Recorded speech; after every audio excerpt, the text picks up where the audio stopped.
So student good morning. आज हम लोग 5.7 इसको रीड करेंगे, जिसमें पहला क्वेश्चन है ट्रू फॉल्स है। Each angle of a rectangle is a right angle.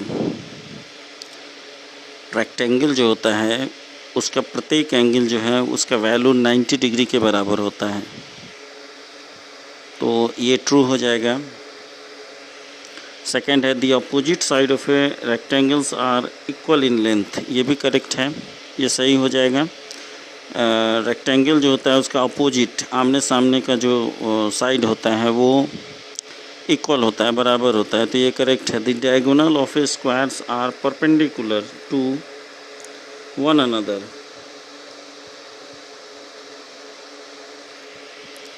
मतलब जो डायगोनल होता है, डायगोनल का मतलब ये हो गया, जैसे अगर हम डायगोनल की बात करें तो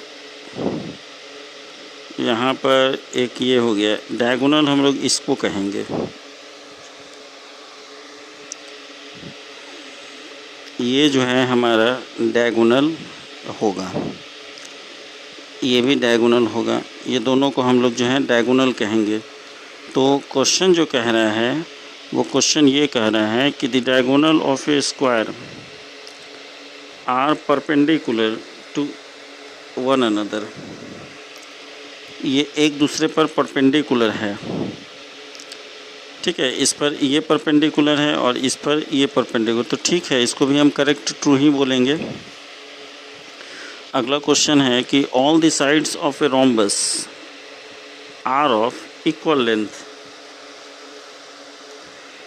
रोम्बस जो होता है, रोम्बस उसका सारा साइड जो है वो आपस में क्या होता है, बराबर। जैसे रोम्बस इस तरह से हम इसको ड्रॉ करें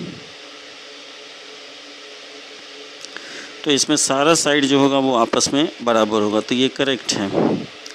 all the sides of a parallelograms are equal length. Parallelogram का, समानांतर चतुर्भुज का जो सारा साइड होता है वो आपस में क्या होता है कि इक्वल होता है। जैसे ये क्वेश्चन कह रहा है तो ये फॉल्स है, सिर्फ अपोजिट साइड इक्वल होता है, ऑल साइड्स इक्वल इसमें नहीं होता है।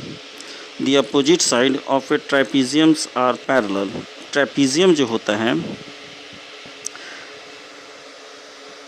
उसका सारा साइड जो होता है वो पैरेलल होता है, तो सब साइड्स पैरेलल नहीं होता है, उसमें एक नॉन पैरेलल साइड्स भी होता है, इसलिए ये जो है ये फॉल्स हो जाएगा, ठीक है।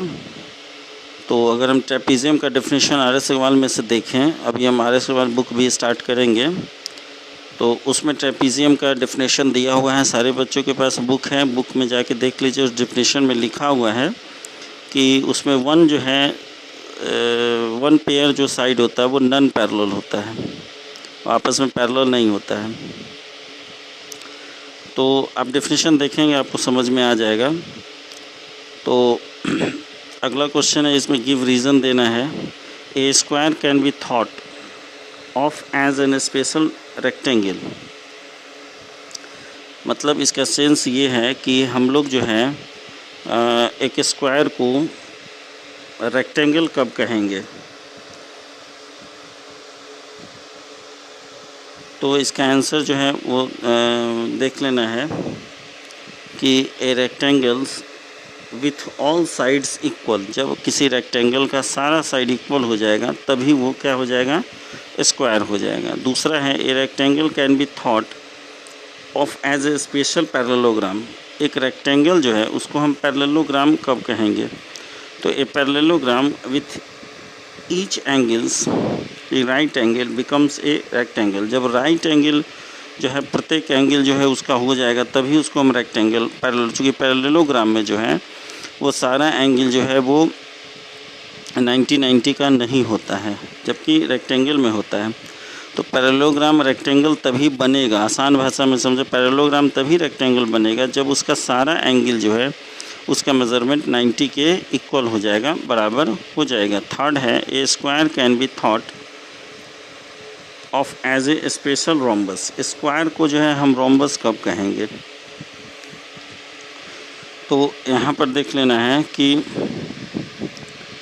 A rhombus with each angles a right angles becomes a square. Rhombus में भी जो है सारा साइड बराबर होता है, स्क्वायर में भी सारा साइड बराबर होता है, लेकिन रोम्बस में सब एंगल जो है वो आपस में बराबर नहीं होता है, लेकिन स्क्वायर में जो है सब एंगल आपस में बराबर होता है और सबका मेज़रमेंट 90 डिग्री होता है। तो रोम्बस का अगर प्रत्येक एंगल 90 का हो जाए तब वो स्क्वायर कहलाएगा, नहीं तो नहीं कहलाएगा। तो रोम्बस को स्क्वायर बनाने के लिए उसके सारे एंगल को 90 हमको बनाना होगा, तभी जाकर के वो स्क्वायर होगा। अगला क्वेश्चन इसमें कह रहे हैं कि square, rectangle, parallelograms are all quadrilaterals. ये सारे के सारे जो है वो क्या हैं, क्वाड्रिलेटरल के ग्रुप में ही आते हैं। तो all these are 4 sided polygons made of line segment. ये जितने भी हैं वो सब, जैसे कि आपको आर्य सवाल बुक में भी हम ऑलरेडी बताए हैं कि जो क्वाड्रिलेटरल होता है उसमें 4 साइड होता है। तो जितना भी 4 साइड वाला फिगर होगा, ठीक है, उसको उसके स्ट्रक्चर के अकॉर्डिंग, उसको उसके एंगल के अकॉर्डिंग हम उसका नाम देते हैं। जैसे स्क्वायर में भी 4 साइड होता है, रेक्टेंगल में भी 4 साइड होता है, पैरेललोग्राम में भी 4 साइड्स होता है, तो इसीलिए इसको हम क्वाड्रिलेटरल, और क्वाड्रिलेटरल एक शब्द है जिसका हिंदी अर्थ होता है चतुर्भुज, वैसा फिगर जिसमें 4 भुजाओं से जो मिलकर बना हुआ हो। तो उसी के पार्ट्स में, उसी के टाइप्स में, क्वाड्रिलेटरल के टाइप्स में ही ये स्क्वायर, रेक्टेंगल, पैरेललोग्राम या रोम्बस भी आता है। तो अगला क्वेश्चन है इसमें, square is also a parallelogram. Square जो है वो पैरेललोग्राम, वो ऑल्सो क्या है, वो पैरेललोग्राम है। तो देखिए इसके लिए है opposite sides of a square are parallel. Opposite side जो स्क्वायर का होता है वो पैरेलल अगर होगा, ठीक है, मतलब अपोजिट साइड सबका, सो इट इज़ ए पैरेललोग्राम। अगर किसी भी स्क्वायर जो है उसका अपोजिट साइड सिर्फ पैरेलल होना चाहिए, लेकिन स्क्वायर वाला जो है, स्क्वायर में तो ऑल साइड्स इक्वल होता है, ठीक है, लेकिन यहाँ पर इसके आंसर में नहीं लिखेंगे कि opposite side of a square are parallels, so it is parallelogram. Opposite side अगर पैरेलल हो गया तो पैरेललोग्राम हो जाएगा।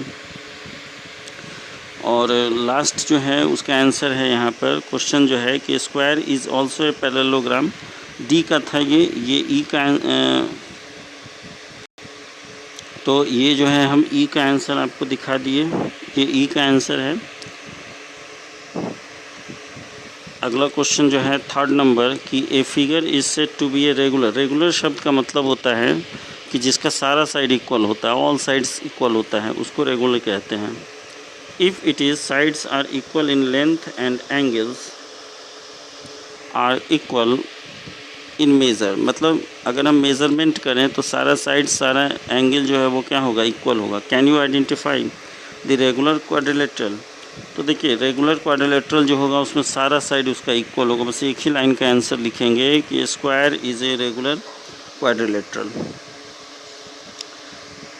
तो इसका आंसर हम एक बार दिखा देते हैं, फिर अगले एक्सरसाइज में हम लोग अगला क्वेश्चन रीड करेंगे।